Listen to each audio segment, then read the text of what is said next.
Hey yo! What's up? For today's video, tayo ay magre-react sa isang bahay ng napakagwapo at napakamacho at kalimitang napagkakamalan na kamukha ko. Na walang iba kundi si Quiz Luis Manzano. Grabe kung maka-quiz, kala mo close sila. So, nitong nakaraan nga nag-post si Luis Manzano nung kanyang pinapatayong bahay. So, tignan natin kung ano ang itsura nito. Ano pang hinihintay natin? Let's dive in. So, ito na. Hi guys! Siguro na ikwento namin sa mga nakaraang vlog ko na ako ay nagpapatayo ng bahay para sa amin ni Hawhaw at ni Peanut. At gusto ko napaka-hands-on ako sa lahat ng mga inaasikaso ko dito sa bahay. Kaya naman, papasilip namin sa inyo kung ano na ang progress ng aking greenhouse namin ni Hawhaw at ni Peanut. Thank you very much. Yun.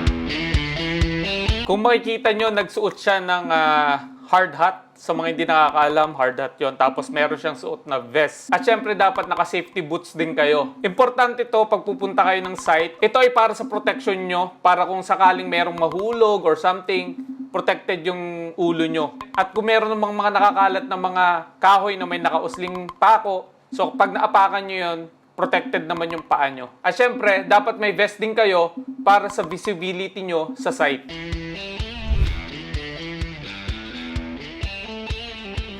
Bakit nung sinuot ko para akong vanilla ice cream? Bakit parang apa yung mukha ko at ito yung cone? Pumasok na tayo sa aking bahay. Come here. Hello po! Hello po, hello po. Ito na po mismo ang bahay. Papalagyan ko na lang po ng dalawang upuan dito sa gilid at isang kama. At siguro, ito na po mismo Wala na ako ibang idadagdag. Ni pader, hindi ko idadagdag. Bagong Tapos style maglalagay lang ako po, ng pinto ganyan dito para hindi pumasok ang lamok. Ito yung gagawin ko. Hello po, sir. Ikasan niyo po dyan. Tutulong po ako sa pagka ng semento. Amin na po. Umuwi ka na, wala akong pambayad. Kamusta po? Kamusta ang pagpapagawa po ngayon ng aming tahanan po? Sir, bali po ang ginagawa na sa bahay ni Sir Luis ay nasa second. Gwapo daw yun yung Sir Luis na yun. Napakagwapo daw Oo, yun. kamukha ko daw yun. Tama yun. Sir Luis. Second floor na po tayo. Magbubuhos tayo ng slab ng second floor. Magbubuhos na ng... Ito yung sinasabi ko sa inyo. Ito ang payo ko sa inyo sa mga gusto magnegosyo. Sinabi ko to kay Jenica. Di ba? Magbenta kayo ng mga tubo. Para kahit malugi yung negosyo, may tubo pa rin kayo. Gagi. Nandito ang ating mga architect. So mali siya doon. Hindi tubo ang dapat nyong ibenta kasi yung tubo bibilihin nyo pa yun, di ba? So, mas maganda na ang gawin yung negosyo sugar cane.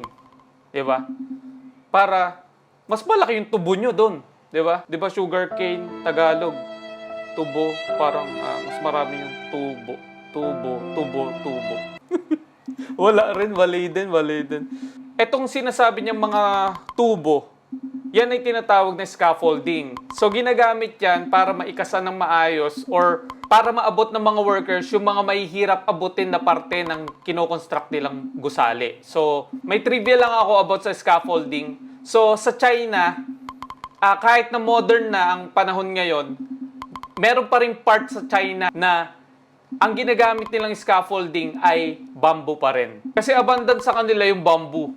Kaya yun pa rin yung ginagamit nila as scaffolding. Ating mga architects, ang ating mga contractors, lahat-lahat na. Ang request ko lang sa bahay ko ay gusto ko may third floor pero walang second floor. Pwede ba yun?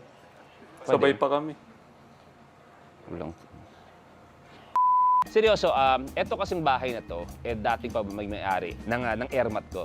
Kay Ermat to dati. Tapos nung nagkapamilya na ako, Kevin kinausap ko rin si Masantos Mommy. pala tong lupa. Para sabi ko, Mommy, totoo to, sabi ko, Mommy, nagkakaedad na rin ako. Gusto ko sana, Mommy, talagang tumira na ako mag-isa.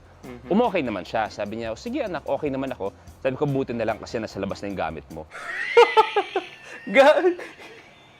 Kuwela Tama, talaga to si tayo. Quiz Luis Sama ka na dito, syempre kayo nag-ano. So, Ah, ano ba yung architect. ang mangyayari? Sabi nga, Bata magbubuhos pa si na architect, for the second floor. Okay, tapos, this has been going on na mga gano'ng kaano na, 5 months. 5 months na. Ang garahe namin dito ay pagkaka-plan mo is 16-car garage, no? Grabe, Mas marami pa yung garahe Oh kaysa my kwarto. Partida, conservative pa kami nun, ha? Hindi ba kung tama ba? Sa 4 bedrooms sa taas, 4 bedrooms, tapos sa baba, 4 may bedrooms. swimming pool na sparkling water ang ginamit natin para bigla ka na lang umaangat. Then it's different nung nag-present sila sa amin Grabe, kung sparkling paano din yung water. gagawin sa bahay. Very, very homey. Sabi ko nga, may na-interview ako kamakailan na sometimes a house is not necessarily a home. A home. Diba? It all depends sa feel mo and the people inside naman talaga. So eto, magkaka-swimming pool din kami. Ang swimming pool namin is mula Manila to Mandaluyong, no? Tama. Grabe. Yun ang sa plano ba? Tumatawa ka? Hindi masusunod yung... Hanggang dito lang eh. Ganito lang yung swimming pool? Ano eh, parang dura lang naman. Swimming pool. Grabe, pang sanggol lang yun, pang fetus Ayan, lang. dito tayo dumaan. Ang laki ng binayad ko, kasi ito lang natayo nyo? Side naman? office. Okay. Kinabahan ako. Sabi ko, ang laki na nagagastos ko. Tapos ito lang natayo natin.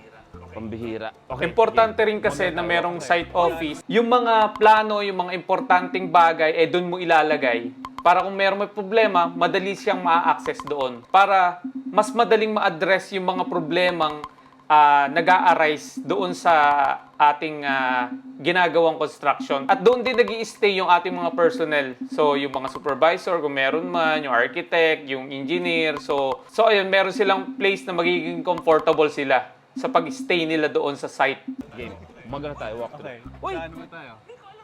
Hindi ko alam to May ganito pala. Eagle Cement. Alam nyo, Eagle like anything, kahit anong ganda ng iyong bahay kung hindi maayos ang Correct. foundation ninyo, medyo araw-araw ka matutulog na may kaba. O hindi ka matutulog na may kaba. So, you start things right with your Start home. Hindi ba? Na things kampante right. ang tulog mo, kampante ang gising mo, at kailangan alam mong matibay ang lahat. Totoo yun na sinabi niya na you always start things right. Para hindi ka kakaba-kaba, inulit ko lang yung sinabi niya. Kasi nga, yun nga talaga. Kaya sa mga magpapatayo ng bahay dyan, always consult professionals. Ayun, dahil nga, pag sa arkitekto, sigurado. So, balik na tayo ulit. Yan. Kaya nga, Eagle Cement eh. Hi, sa tibay. Yes, Eagle Okay, Cement walk through tayo. promotion.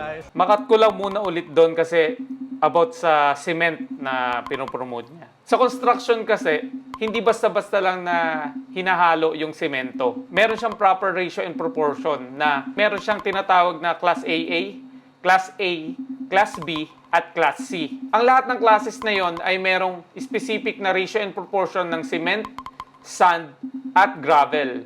Sa Class AA, 1 cement, 1.5 sand, at 3-part gravel. Sa Class A naman, 1 cement, 2 sand, at 4 gravel. Sa Class B naman, 1 cement, 2.5 sand, at 5 gravel. At pagdating naman sa Class C, 1 cement, 3 sand, at 6 gravel. So yun ang ratio and proportion ng concrete. So, balik na tayo dito. Yes. Okay, so Walk through dito tayo. muna tayo sa gym mo. Okay, dito yung sa gym area. Ito yung gym. And then ito yung para sa living area mo. And this one's the living dining area. Okay. Pati kitchen. Okay. And Laki, then ah. yung stairs mo will be there. Ito. Hi boys! this one. Good afternoon! In fairness, Yeah, behind this mabait wall, siya sa stairs mga going up. workers. Stairs na yan.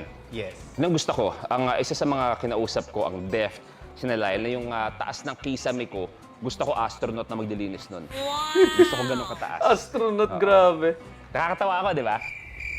Tumawa kayo, kaysa magkasakitan tayo dito. Gag.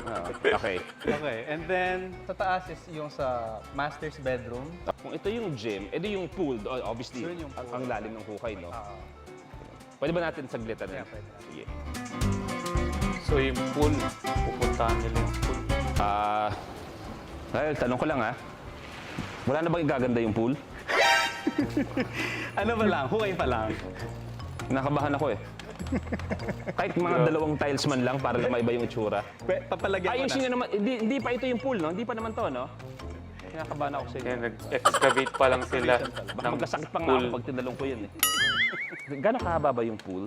Ayan, yung hukay, yan yung haba. Kasi before, until here. Ikat ko lang ulit doon natanong ni Luis kung gaano daw kahaba yung pool. Pero hindi ako sure kung gaano kahaba yon dun sa video na to. So, pero meron tayong standard na sukat ng pool. Typically, ang sukat ng pool ay merong 2:1 length to width ratio.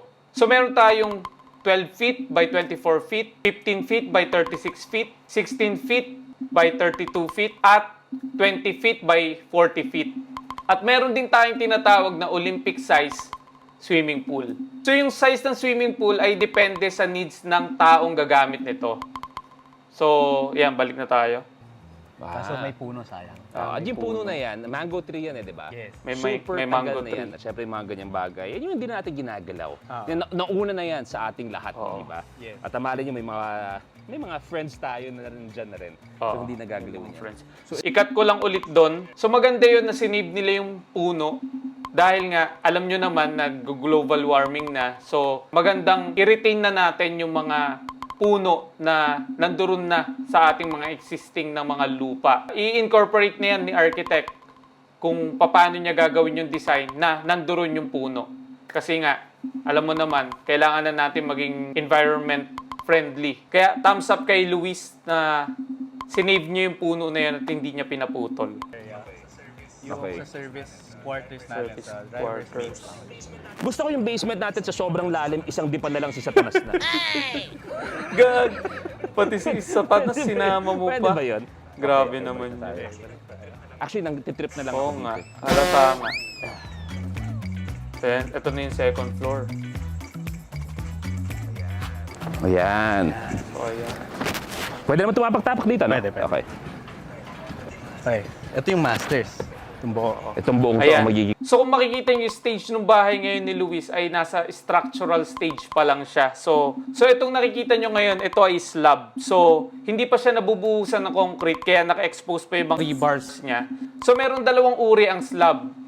So merong one-way at saka two-way. So ma-identify mo yung one-way slab kapag ang ratio ng longer sa shorter clear span nito ay equals to 2 or greater. At ma-identify mo naman yung two-way slab kapag ang ratio ng longer sa shorter clear span nito ay less than 2. So sa madaling salita, pag rectangular ang slab, one-way yon. Pag square naman yung slab, two-way yon. So, balik na tayo. Tanong ako, kasi, eto QC. Kadalasan, nasa Batangas din ako. Lipa. Pwede ba parang di ako mahirapan, gumawa tayo ng zipline na lang? Pwede. Para di ako matraffic. Yung naiisip ko eh. Ayan, lakad tayo dito. So, to master, Puro kalokohan Sino talaga kwarto si ni Peanut? Luis. Dito yung guest bedroom 1. pakita ko yung guest bedroom. Kita niyo. Guest bedroom. Ito. Yes. Ayan yung May guest tanong bedroom. ako. Siyempre, gusto ko yung mga maputol ko bisita lang ko. rin.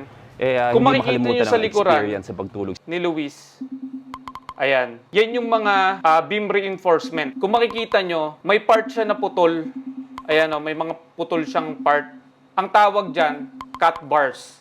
Hindi yan ginawa para for decoration or para maganda tignan, hindi ganon. Kalimitan kasi, yung gitnang part ng beam ay prone sa compression, stress.